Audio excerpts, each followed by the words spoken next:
Okay, today I'm talking about 3 Julia Stiles films from the early aughts. And the names of those 3 films are A Guy Thing, Save the Last Dance, and The Prince and Me.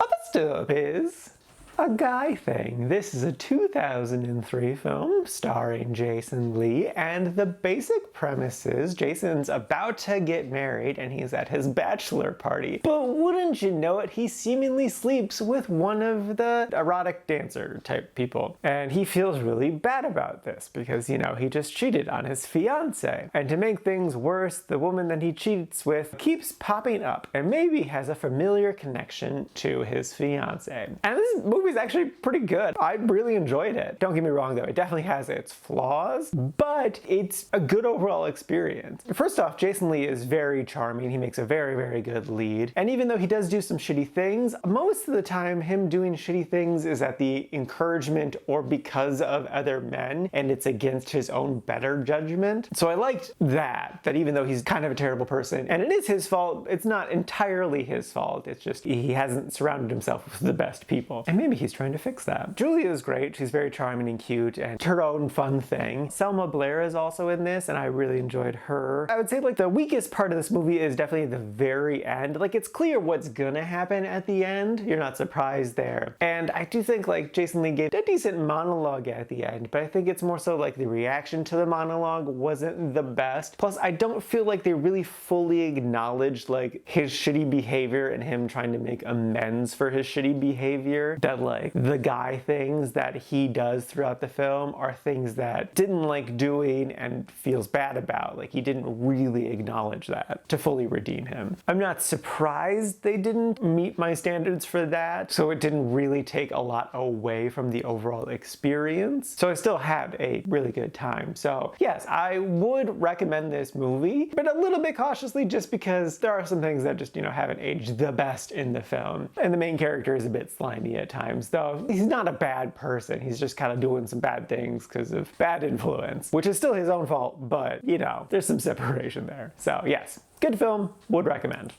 Next up is Save the Last Dance. This is a 2001 film that I may have seen before, but it's been like 17 years, so I don't know. I did watch the recent SNL bit. That was great. If you haven't seen that clip, I would definitely recommend it. Anyway, the basic premise is this is about a teenage girl whose mom just suddenly died, and so now she has to change schools and is really sad, understandably so, and she's just trying to deal with the trauma that is your mom suddenly dying. So I thought this was going to be more of like a more dramatic romance film, and there is a bit of romance to it, but it's primarily just a drama of a girl dealing with death and trying to figure out how to move on and how to enjoy life again after such a terrible experience. And it's definitely a melodrama, as in the drama that's there is over the top, but it's very clear that that's what it is from the get-go. So I just had to like adjust myself a little bit, and then I could just accept the world that they've created. So I don't criticize the film for being a melodrama. Melodrama is definitely a fine category of story to exist. It's just they take a little bit of adjustment to get into. I definitely liked The Last Dance. That was really, really good. The other dancing stuff I thought was fine, but The Last Dance definitely is well worth being the titular aspect of this film. A big criticism I would have is that Julia is not the strongest dramatic actor. She can do flirty really well. She can do sassy well. She can do angry pretty good. I really wouldn't criticize her there, but it's like sad angry, which she has to be a couple times in this film.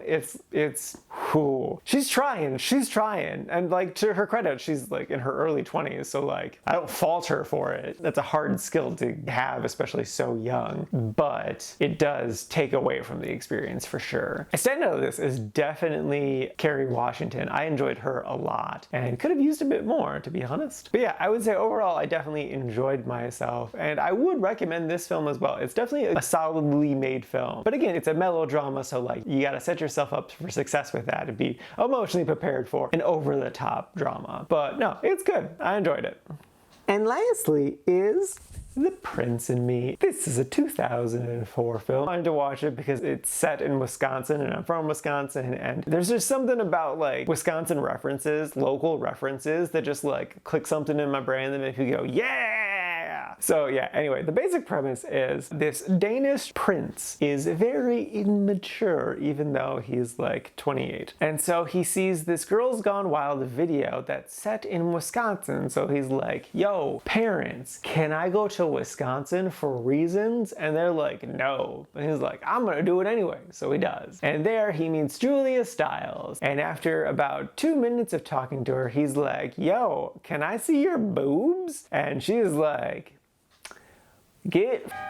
But eventually they fall in love. Okay, so I have a number of issues with this film, but I did still like it. Julia was great in it. She was definitely charming and cute, and I like how smart she was. I think the premise, though a bit ridiculous, is fine and can be fun. I liked the servant guy, Soren. He was ridiculous, but still fun. I wish his character had a bit more to do, especially in the latter half of the film. My biggest issue with the film was the prince himself. He was just so juvenile, and yeah, that's the point. He's supposed to start as like a little teenager and then mature into a man. But just like, I don't feel like he redeemed himself. Like the gross, disgusting things he did at the beginning, I don't feel like he fully apologized for them and made amends. They're just like there. It's not that Julia's character accepted those things, she just kind of forgot about it because time moved on. And also he's handsome. I also really didn't care for the fact that the movie spent a lot of time being like this woman who is very dead set on becoming a doctor and helping people is willing to give up her dreams for a silly boy. And I'm like, that's bullshit. And I get that, like, at the end of the film, spoilers, she doesn't give up her dreams for a silly boy. She goes back to college to finish it and to move on to med school. And he's like, I'll wait for you. Which, like, they can be married and she can go to med school. Those things can coexist. Anyway, so like it did end in the right place, but it just spent so much time in the wrong place that I'm like, what are you doing, movie? I don't like what's happening. And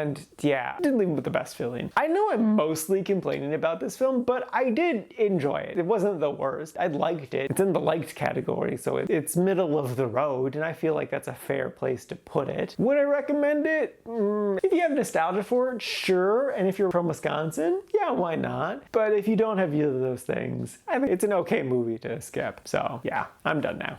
Alright, for today's rankings, first up we got A Guy Thing sitting at number 4 in the really like section, and then after that is Save the Last Dance sitting at number 8 in the quite like section, and then bringing up the rear is The Prince and Me sitting at number 12 in the liked section. And this is out of a total of 15 old movies so far this year.